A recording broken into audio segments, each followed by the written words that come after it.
Di saat musim hujan, kamu pasti sering melihat serangga laron berterbangan di sekitar rumah kamu, bukan? Laron memang akan muncul pada saat memasuki musim hujan. Biasanya, jumlah laron akan sangat banyak dan kerap dianggap mengganggu oleh penghuni rumah. Laron adalah serangga bersayap yang identik dengan musim penghujan dan sering ditemukan mendekati sumber cahaya yang hangat atau panas. Tidak jarang, laron terlihat terbang berkerumun dekat dengan lampu yang menerangi kegelapan di malam hari. Seringnya keberadaan laron yang singkat bisa diketahui dari jejak sayapnya yang lepas di tanah. Faktanya, laron merupakan serangga dengan siklus hidup yang cukup tragis. Dan ini adalah perjalanan hidup dari seekor laron.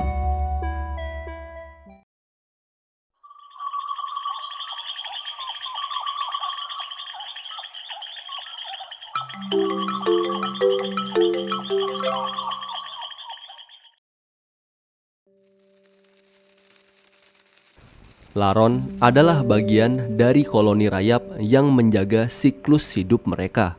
Rayap merupakan salah satu spesies hewan yang sudah ada sejak zaman purba. Bahkan ada banyak sekali fosil yang membuktikan bahwa rayap sudah ada sejak 120 juta tahun yang lalu. Siklus hidup rayap juga terbilang cukup kompleks. Rayap adalah serangga yang hidup berkelompok dan memiliki ekosistem sosial yang sangat kuat dan juga khas. Rayap juga dikenal sebagai hewan yang sangat gemar memakan selulosa yang biasanya didapatkan dari kayu dan produk-produk olahan kayu lainnya. Itu sebabnya rayap dianggap hama yang dapat menyebabkan kerugian yang sangat besar dalam dunia properti. Pada umumnya, rayap terbagi menjadi 3 kelompok koloni utama, yakni bawah tanah, kayu kering, dan juga kayu basah.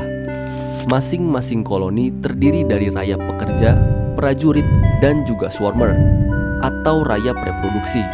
Swarmer inilah yang biasanya menjadi laron dan bertugas untuk berkembang biak karena tidak semua koloni rayap itu dapat bereproduksi. Sebagian koloni rayap bersifat mandul, sehingga untuk melanjutkan kelangsungan hidup, mereka membutuhkan subspesies bernama laron ini. Pembagian koloni dalam dunia rayap memang sudah terjadi sejak zaman nenek moyang mereka, lebih tepatnya pada era dinosaurus. Laron menjadi bagian penting dalam siklus hidup rayap, karena sangat berkaitan erat dengan reproduksi rayap itu sendiri.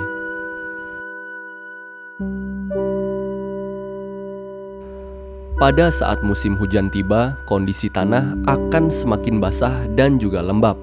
Hal inilah yang merupakan sinyal bagi sebagian koloni rayap untuk keluar dari sarang dan melakukan sebuah tugas penting, yang artinya musim hujan berarti musim kawin pada koloni rayap melalui laron. Jumlah laron yang keluar dari sarang di musim hujan berjumlah sangat banyak, sehingga memudahkan mereka dalam mencari pasangan untuk melakukan reproduksi.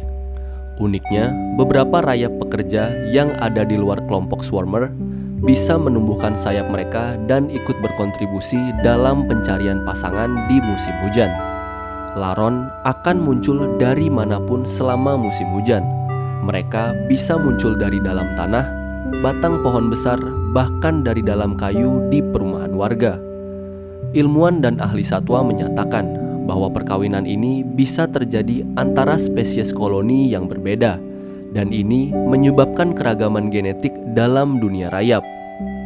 Sebagai hewan nokturnal, laron akan pergi dari sarang di malam hari, mengingat siang hari adalah waktunya tidur. Ketertarikan laron pada cahaya sebenarnya adalah hal yang naluriah dimiliki atau dirasakan oleh hewan nokturnal yang aktif pada malam hari. Pada malam hari, laron akan berkembang biak dan mencari tempat baru untuk dijadikan sarang. Mirip lebah, laron juga hidup dalam koloni yang mengenal pembagian tugas dan pekerjaan di dalamnya. Kisah percintaan laron termasuk kisah tragis, karena laron memiliki siklus hidup yang pendek, terutama jika mereka tidak menemukan pasangannya. Ya, laron yang tidak dapat menemukan pasangan hingga fajar tiba akan mati. Bahkan dari semua laron yang ada, hanya sebagian saja yang dapat selamat. Hal tersebut diakibatkan oleh banyaknya predator di alam seperti burung, tokek, atau cicak. Laron pun akan mati karena obat pembasmi serangga.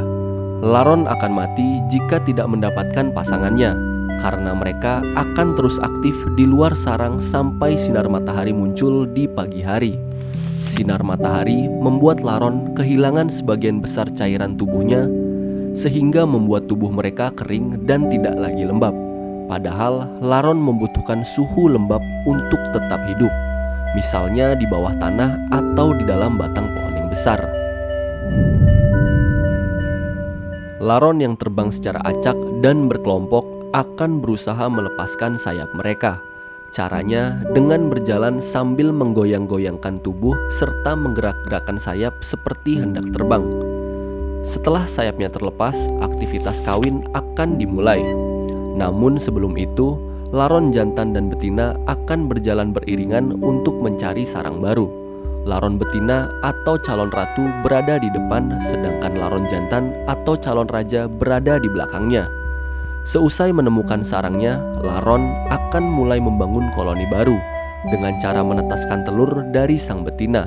Sayangnya, tidak semua laron dapat bertahan hidup dan mendapatkan pasangannya. Bagi laron yang tidak dapat mendapatkan pasangannya hingga fajar tiba, mereka akan mati. Sedangkan yang dapat bertahan hidup adalah mereka yang bisa menemukan pasangannya sebelum matahari terbit. Setelah kawin, laron jantan dan betina menuju ke bawah tanah untuk memulai hidupnya dengan bertelur terus-menerus. Dan mulai saat ini, sang ratu hanya memiliki satu tugas, yaitu bertelur sebanyak mungkin. Sang ratu dapat menghasilkan telur sebanyak 30.000 butir dalam sehari selama 15 tahun, yang artinya ratu akan bertelur sebanyak 1 butir telur setiap 3 detiknya. Ketika mulai bertelur, sang ratu hanya berukuran sekitar 2 cm, dan ratu bisa tumbuh hingga 11 cm. Dengan ukurannya yang begitu besar dan penuh dengan telur, sang ratu tidak bisa bergerak dan membutuhkan tim pekerja untuk merawat setiap kebutuhannya, mulai dengan membersihkannya dengan cara menjilati tubuhnya. Sang ratu bisa bertelur sampai 250 juta telur secara keseluruhan sampai hidupnya berakhir. Dan sang pekerja akan mulai menjilatinya lebih sering secara agresif untuk mulai melahap sang ratu. Menurut beberapa penelitian, memakan sang ratu atau rekan kerjanya bisa menjadi cara yang baik untuk mendapatkan kembali nitrogen yang diperlukan ke dalam koloni. Jumlah yang sangat banyak tersebut dibutuhkan untuk mengimbangi siklus hidup laron yang cukup tragis di alam liar. Rupanya, alam telah mendesain siklus hidup laron dan juga rayap sedemikian rupa supaya mereka dapat menjadi penyitas hebat di alam liar. Dari semua telur yang dihasilkan, hanya sebagian saja yang sanggup menjadi rayap sampai dewasa ke siklus hidup selanjutnya. Bahkan sebelum laron-laron tersebut bertelur, mereka bisa dengan mudah dimangsa oleh predator lainnya. Belum lagi gangguan lainnya yang berasal dari alam. Gangguan tersebut dapat memusnahkan telur-telur mereka secara masif. Itu sebabnya laron memiliki kemampuan reproduksi yang hebat dalam menghasilkan jumlah telur yang sangat banyak dalam satu waktu. Saat ini kita menyelami kehidupan rayap dan juga laron. Kita menemukan dunia kecil yang menyimpan misteri dan keunikan yang luar biasa. Dari mulai muncul sebagai telur kecil yang tak terlihat hingga menjadi bagian tak terpisahkan dari lingkungan sekitarnya. Siklus hidup mereka adalah perjalanan singkat namun penuh warna. Laron, si penari kecil yang lincah, memulai petualangannya sebagai serangga mungil yang melompat-lompat. Dalam waktu singkat mereka melewati tahap nimfa dan dengan cepat bertransformasi menjadi laron dewasa yang memiliki kemampuan melompat dan beradaptasi yang menakjubkan. Meskipun hidupnya singkat, laron memberikan warna ceria pada alam liar dengan kecepatan dan ketangkasan mereka yang tidak dapat diduga. Terima kasih telah menyaksikan kisah ajaib kehidupan binatang bersama kami. Jangan lupa subscribe, tekan lonceng notifikasi, dan ikuti terus petualangan seru lainnya di channel ini. Terima kasih dan sampai jumpa di video berikutnya.